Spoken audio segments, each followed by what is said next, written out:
Clip number 203۔ اس clip میں آپ قرآن پاک کی سورہ نساء کی آیت نمبر 100 سے لے کر 101 تک کی تلاوت، ترجمہ اور تفسیر قرآن صراط الجنان سنیں گے۔ بسم اللہ الرحمن الرحیم۔ ترجمہ: اللہ کے نام سے شروع جو نہایت مہربان رحمت والا ہے۔ وَمَن يُهَاجِرْ فِي سَبِيلِ اللَّهِ يَجِدْ فِي الْأَرْضِ مُرَاغَمًا كَثِيرًا وَسَعَةً وَمَن يَخْرُجْ مِن بَيْتِهِ مُهَاجِرًا إِلَى اللَّهِ وَرَسُولِهِ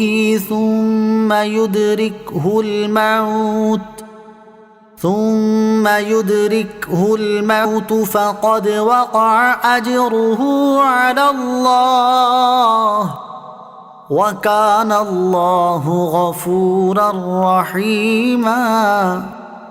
ترجمہ: اور جو اللہ کی راہ میں ہجرت کرے تو وہ زمین میں بہت جگہ اور گنجائش پائے گا، اور جو اپنے گھر سے اللہ رسول کی طرف ہجرت کرتے ہوئے نکلا پھر اسے موت نے آ لیا تو اس کا ثواب اللہ کے ذمے پر ہو گیا، اور اللہ بخشنے والا مہربان ہے۔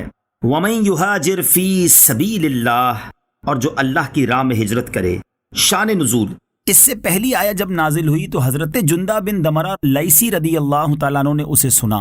یہ بہت بوڑھے شخص تھے، کہنے لگے کہ میں مستثنی لوگوں میں تو ہوں نہیں، کیونکہ میرے پاس اتنا مال ہے کہ جس سے میں مدینہ طیبہ ہجرت کر کے پہنچ سکتا ہوں۔ خدا کی قسم اب میں مکہ مکرمہ میں ایک رات نہ ٹھہروں گا، مجھے لے چلو۔ چنانچہ ان کو چارپائی پر لے کر چلے، لیکن مکہ مکرمہ کے بالکل قریب ہی مقام تنعیم میں آ کر ان کا انتقال ہو گیا۔ آخری وقت انہوں نے اپنا دایاں ہاتھ بائیں ہاتھ پر رکھا اور کہا: یا رب عز و جل، یہ تیرا ہے اور یہ تیرے رسول کا ہے، میں اس چیز پر بیعت کرتا ہوں جس پہ تیرے رسول نے بیعت لی۔ سبحان اللہ۔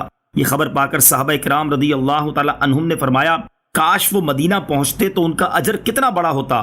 اور مشرک ہنسنے لگے اور کہنے لگے کہ جس مطلب کے لیے نکلے تھے وہ نہ ملا۔ اس پر یہ آیت کریمہ نازل ہوئی اور ان کی عظمت و شان کو بہترین انداز میں بیان فرمایا کہ جو راہ خدا میں ہجرت کرے پھر اسے منزل تک پہنچنے سے پہلے موت آ جائے تو اس کا اجر اللہ کریم کے وعدے اور اس کے فضل و کرم سے اس کے ذمہ کرم پر ہے، یوں نہیں کہ اس پر بطور معاوضہ واجب ہے، کیونکہ اس طور پر کوئی چیز اللہ عز و جل پر واجب نہیں۔ اللہ عز و جل کی شان اس سے بلند ہے۔ نیکی کا ارادہ کر کے نیکی کرنے سے عاجز ہو جانے والا اس نیکی کا ثواب پائے گا۔ اس آیت سے یہ معلوم ہوا کہ جو کوئی نیکی کا ارادہ کرے اور اس کو پورا کرنے سے عاجز ہو جائے وہ اس نیکی کا ثواب پائے گا۔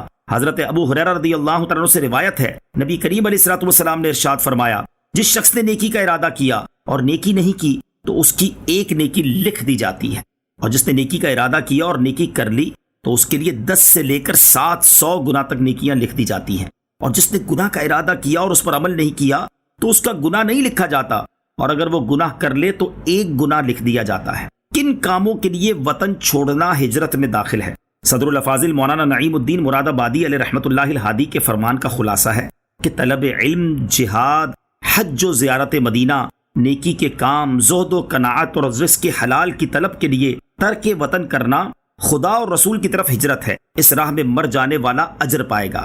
حضرت عبداللہ ابن عباس رضی اللہ تعالیٰ عنہما سے مروی ہے، تاجدار رسالت صلی اللہ تعالیٰ علیہ وسلم نے ارشاد فرمایا: جسے علم حاصل کرتے ہوئے موت آ گئی وہ اللہ تعالیٰ سے اس حال میں ملاقات کرے گا کہ اس کے اور انبیاء کرام علیہ السلام کے درمیان صرف درجہ نبوت کا فرق ہوگا۔ حضرت ابو ہریرہ رضی اللہ تعالیٰ عنہ سے روایت ہے، سرکار دو عالم صلی اللہ تعالیٰ علیہ وسلم نے ارشاد فرمایا: جو حج کے لیے نکلا اور مر گیا قیامت تک اس کے لیے حج کرنے والے کا ثواب لکھا جائے گا، اور جو عمرہ کے لیے نکلا اور مر گیا اس کے لیے قیامت تک عمرہ کرنے والے کا ثواب لکھا جائے گا۔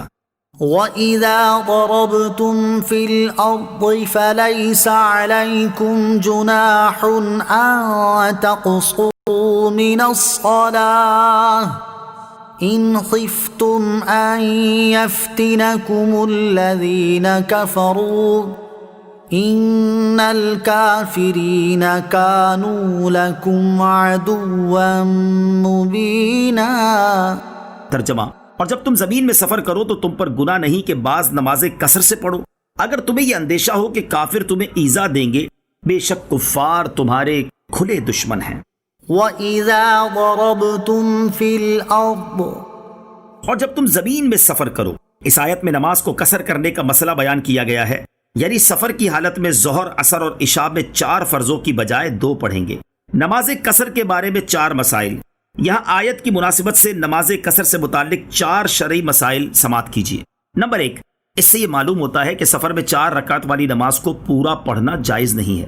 نمبر 2، کافروں کا خوف قصر کے لیے شرط نہیں، چنانچہ حضرت یعلا بن امیہ رضی اللہ تعالیٰ عنہ نے حضرت عمر رضی اللہ تعالیٰ عنہ سے کہا کہ ہم تو امن میں ہیں، پھر ہم کیوں قصر کرتے ہیں؟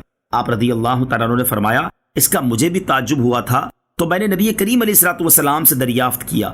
اس پر نبی پاک علیہ الصلوۃ والسلام نے ارشاد فرمایا کہ تمہارے لیے یہ اللہ عز و جل کی طرف سے صدقہ ہے، تم اس کا صدقہ قبول کرو۔ آیت کے نازل ہونے کے وقت چونکہ سفر اندیشے سے خالی نہ ہوتے تھے، اس لیے آیت میں اس کا ذکر ہوا ہے، ورنہ خوف اور اندیشے کا ہونا کوئی شرط نہیں ہے۔ نیز صحابہ کرام رضی اللہ تعالی عنہم کا بھی یہ عمل تھا، امن کے سفروں میں بھی قصر فرماتے، جیسا کہ اوپر کی حدیث سے ثابت ہوتا ہے، اور اس کے علاوہ اور احادیث سے بھی یہ ثابت ہے۔ نمبر 3، جس سفر میں قصر کیا جاتا ہے اس کی کم سے کم مدت 3 رات دن کی مسافت ہے، جو اونٹ یا پیدل کی متوسط رفتار سے طے کی جاتی ہو، اور اس کی مقداریں خشکی اور دریا اور پہاڑوں میں مختلف ہو جاتی ہیں۔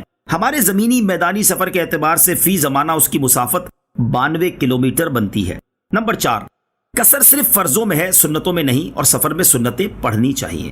حضرت عبداللہ ابن عباس رضی اللہ تعالیٰ عنہما فرماتے ہیں، رسول اللہ صلی اللہ تعالیٰ علیہ وسلم نے حضر کی نماز اور سفر کی نماز کو فرض فرمایا تو ہم حضر میں فرض نماز سے پہلے بھی نماز پڑھا کرتے تھے اور بعد میں بھی، اور سفر میں فرض نماز سے پہلے بھی نماز پڑھا کرتے تھے اور بعد میں بھی۔ نماز قصر کے بارے میں مزید مسائل جاننے کے لیے بہار شریعت حصہ 4 سے نماز مسافر کا بیان مطالعہ فرمائیں۔